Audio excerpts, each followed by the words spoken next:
हरे कृष्णा। आप सभी का मेरे YouTube चैनल पर हार्दिक स्वागत है।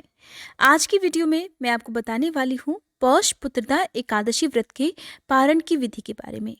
हर साल पौष मास के शुक्ल पक्ष की एकादशी को पौष पुत्रदा एकादशी का व्रत रखा जाता है और ये व्रत महिलाएं अपने बच्चों की लंबी उम्र और सुखी जीवन की कामना से रखती हैं। साल 2022 में 13 जनवरी गुरुवार के दिन पौष पुत्रदा एकादशी का व्रत रखा जाएगा और व्रत का पारण अगले दिन यानी कि 14 जनवरी शुक्रवार के दिन किया जाएगा। साल भर में आने वाली सभी एकादशी व्रत का अपना अलग अलग महत्व होता है। जिस तरह सफला एकादशी का व्रत रखने से मनुष्य को हर काम में सफलता प्राप्त होती है, ठीक उसी तरह से पुत्रदा एकादशी का व्रत रखने से संतान से जुड़ी समस्याओं का अंत हो जाता है। क्योंकि इस बार 14 जनवरी शुक्रवार के दिन यानी कि जिस दिन द्वादशी तिथि है उसी दिन मकर संक्रांति का त्योहार भी है।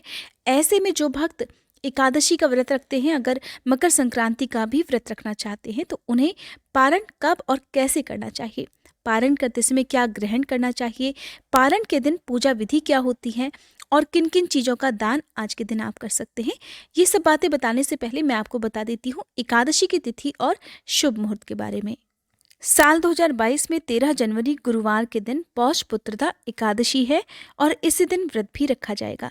साथ ही इस दिन लोहड़ी भी है और लोहड़ी का पर्व हमारे देश में बड़ी धूमधाम से मनाया जाता है। एकादशी की तिथि प्रारंभ हो रही है 12 जनवरी की शाम 4:50 से, जिसकी समाप्ति होगी 13 जनवरी की शाम 7:33 पर। एकादशी के दिन सूर्योदय का समय रहेगा सुबह 7:14 और सूर्यास्त का समय रहेगा शाम 5:56 पर। द्वादशी तिथि की बात कर लेते हैं। द्वादशी तिथि प्रारंभ हो रही है 13 जनवरी की शाम 7:34 से, जिसकी समाप्ति होगी 14 जनवरी शुक्रवार की सुबह 10:19 पर। 14 जनवरी शुक्रवार के दिन सूर्योदय का समय रहेगा सुबह 7:14 और सूर्यास्त का समय रहेगा शाम 5:57 पर। पुत्रदा एकादशी व्रत का पारण मुहूर्त रहेगा 14 जनवरी शुक्रवार की सुबह 7:15 से लेकर सुबह 10:18 तक। एकादशी व्रत के नियमों का पालन दशमी तिथि से लेकर द्वादशी तिथि तक किया जाता है। साथ ही द्वादशी तिथि को आप सूर्योदय से पहले पूजा तो कर सकते हैं, लेकिन व्रत हमेशा सूर्योदय के बाद ही खोला जाता है। यानी कि जो भी आप अन्न ग्रहण करेंगे वो हमेशा सूर्योदय के बाद सबसे पहले दान दिया जाता है, उसके बाद ही व्रत खोला जाता है, तभी आप अन्न ग्रहण करेंगे। साथ ही देखिए, हरिवासर के समय कभी भी एकादशी का व्रत नहीं खोला जाता है।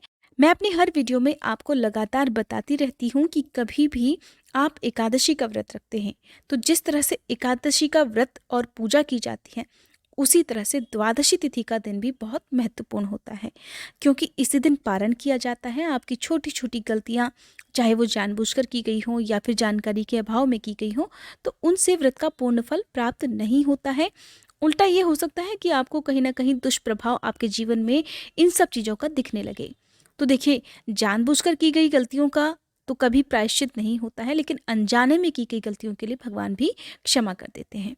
इसलिए हरिवासर का समय, जो कि द्वादशी तिथि जब प्रारंभ हुई होती है, तो उसका पहला 1/4 पहर यानी कि शुरुआत के 4 से 5 घंटे का समय ही हरिवासर कहलाया जाता है। अब चाहे अगले दिन हरिवासर का समय होता है तो बीत जाने के बाद ही व्रत खोलना होता है। इसके अलावा द्वादशी तिथि के अंदर अंदर ही व्रत खोल लेना होता है। त्रयोदशी तिथि में एकादशी का व्रत नहीं खोलना चाहिए। कई बार ऐसा होता है कि सुबह से लेकर शाम तक द्वादशी तिथि रहती है, तो ऐसे में आप सुबह के समय किसी कारणवश अपना व्रत ना खोल पाए तो आप शाम को यानी कि 1 बजे से लेकर 5 बजे के बीच में भी व्रत खोल सकते हैं, लेकिन उससे पहले आपको पूजा और दान दक्षिणा जरूर देनी चाहिए। अब बात करते हैं कि एकादशी का व्रत आपको कैसे खोलना है। द्वादशी तिथि को आप सुबह स्नान कीजिए। स्नान करके साफ पीले वस्त्र धारण कीजिए। उसके बाद हाथ में जल या पुष्प लेकर आप दान देने का भी संकल्प लीजिए, क्योंकि बिना दान के आपका व्रत पूर्ण नहीं माना जाता है। तो जैसी भी आपकी सामर्थ्य है, कम या ज़्यादा, जितना भी आप दान खुशी से दे सकें उसका भी संकल्प जरूर लेना चाहिए। चाहे आप केवल चींटियों को शक्कर और आटा ही क्यों ना खिला रहे हो, उसका भी संकल्प लिया जाता है। तो सुबह आप संकल्प लीजिए और भगवान श्री हरि से प्रार्थना करें कि हे श्री हरि, मैंने श्रद्धा और निष्ठा के साथ एकादशी का व्रत पूर्ण किया है। आज द्वादशी तिथि के दिन मैं इस व्रत का पारण करने जा रही हूँ और एकादशी व्रत में जाने अनजाने में मुझसे अगर कोई गलती हुई हो तो उसके लिए मुझे क्षमा कीजिएगा। और आज मैं अपनी सामर्थ्य के अनुसार कुछ न कुछ दान अवश्य करूँगी। इस किए गए दान का मुझे और मेरे परिवार को पूर्ण फल और पुण्य प्राप्त हो, ऐसा आशीर्वाद आप हमें दीजिएगा।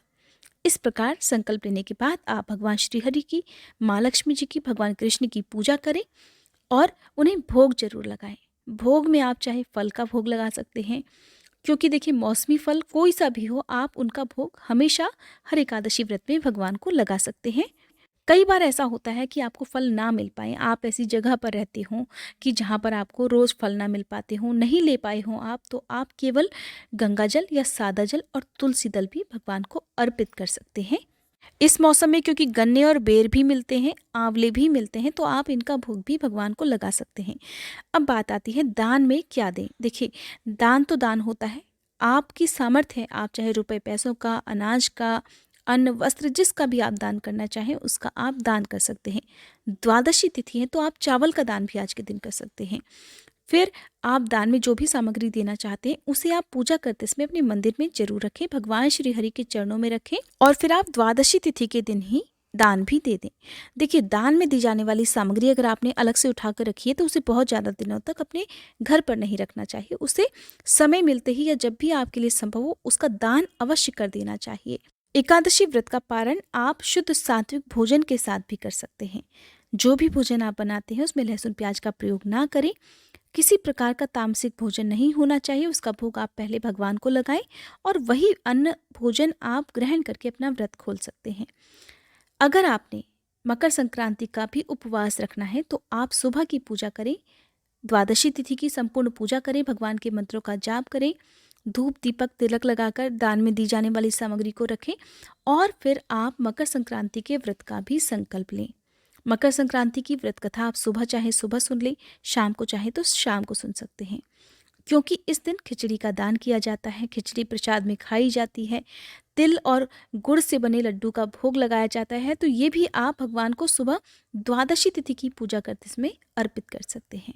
और देखिए, तिल तो आप खा सकते हैं, गुड़ भी खा सकते हैं, लेकिन अन्न आप दिन भर ना खाएं। शाम की पूजा करके मकर संक्रांति की जो पूजा होती है, भगवान को भोग लगाया जाता है, उसके बाद आप भोजन अन्न ग्रहण कर सकते हैं। दान में दी जाने वाली सामग्री चाहे आप मकर संक्रांति के दिन दें, बहुत अच्छी बात है। अगर किसी वजह से इस दिन आप ना दे पाए तो अगले दिन भी आप इसका दान दे सकते हैं।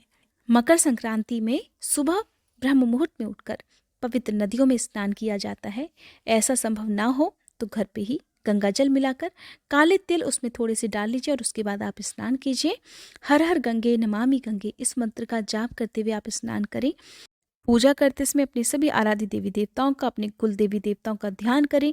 पीपल के वृक्ष की पूजा, केले के वृक्ष की पूजा करें और दीपदान आज के दिन अवश्य करें। 14 जनवरी को क्योंकि मकर संक्रांति भी है तो इस दिन पवित्र नदियों में स्नान करने से और दान देने से जो अक्षय पुण्य मिलता है उसे आने वाली 7 पीढ़ियां तक भोगती हैं। इसलिए आज के दिन आप अपनी सामर्थ्य के अनुसार दान भी करें और दीपदान देखिए पानी वाली जगह पर विशेष रूप से करना चाहिए। संभव हो तो बहते जल में आप दीपदान करें, नहीं तो जहां पर भी पानी स्टोर करके आप रखते हैं आपको वहां पर एक दिया जलाना चाहिए। उत्तर या फिर पूर्व दिशा की तरफ मुंह करके आप दीपक जलाकर रखें। अपने घर के मुख्य द्वार पर आप आज के दिन आम या अशोक के पत्तों का तोरण बांधें या अपने घर के मुख्य द्वार पर आप फूलों की माला भी लगा सकते हैं। द्वादशी तिथि है तो तुलसी जी की पूजा भी आप करें। तुलसी जी के गमले में आप जल भी अर्पित करें। तुलसी जी के गमले में जल अर्पित करते समय आप इस मंत्र का भी जाप कर सकते हैं। ये मंत्र है ओम सुभद्राय नमः या ओम सुप्रभाय नमः या फिर मातस तुलसी गोविंद हृदयानंद कारिणी नारायणस्य पूजार्थम चिनोमि त्वाम नमोस्तुते। इन विशेष मंत्रों का जाप आप तुलसी जी की पूजा करते समय, जल अर्पित करते समय या फिर तुलसी दल तोड़ते समय कर सकते हैं। हमेशा हाथ जोड़कर पहले तुलसी माता को प्रणाम किया जाता है और उसके बाद ही तुलसी दल तोड़े जाते हैं। ये थी आज की वीडियो। उम्मीद करती हूँ ये जानकारी आपको पसंद आई होगी। वीडियो अगर अच्छी लगी हो तो वीडियो को लाइक करके कमेंट बॉक्स में विष्णु भगवान की जय लिखने के साथ साथ मेरे चैनल को सब्सक्राइब और बेल आइकन प्रेस करना मत भूलिएगा। अगर आप पौष पुत्रदा एकादशी की व्रत कथा सुनना चाहते हो या आप भागवत कथा सुनना चाहते हो तो आप मेरे चैनल पर इन कथाओं को सुन सकते हैं।